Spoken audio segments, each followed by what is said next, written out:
just putting a brand in a game doesn't necessarily mean that's going to be a good outcome for a brand. There's a lot of risk associated with putting a brand in a game.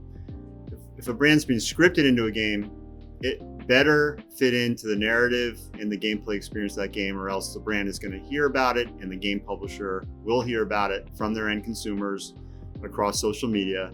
The game world is littered with examples of brands that were forced into a game in the hopes of maybe adding some additional revenue to the gameplay experience, but just didn't fit in, and gamers, go berserk over. So that's number one: is not all games are appropriate, and not all spaces within a game are appropriate for brands, and not all brands are appropriate for video games.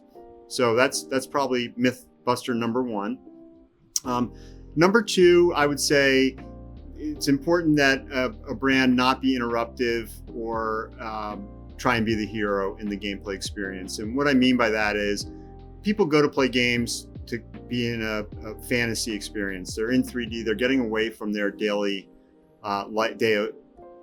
life and doing something that's very different from that. In some cases, they're losing themselves in the fantasy experience. So they don't want a brand necessarily to break that fantasy. If it's a game like Madden, which is an NFL game, and Gatorade's in the game, and at the end of the game, the coach gets Gatorade poured on his head, well, that works. That's a brand being integrated into the game. And if the Gatorade banners and billboards are in the game, that makes a lot of sense.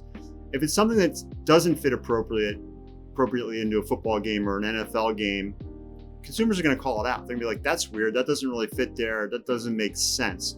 So really the idea of putting a brand in game has to make sense to the gamer, has to fit the narrative. And if it doesn't, the direct opposite, the unintended consequence for the brand is going to be a negative reaction from gamers. So I think a big, the idea or the myth that just throwing a brand in a game, regardless of the game and regardless of the brand, is going to create an impression that a player is going to see, is probably not the right way to think about in-game advertising.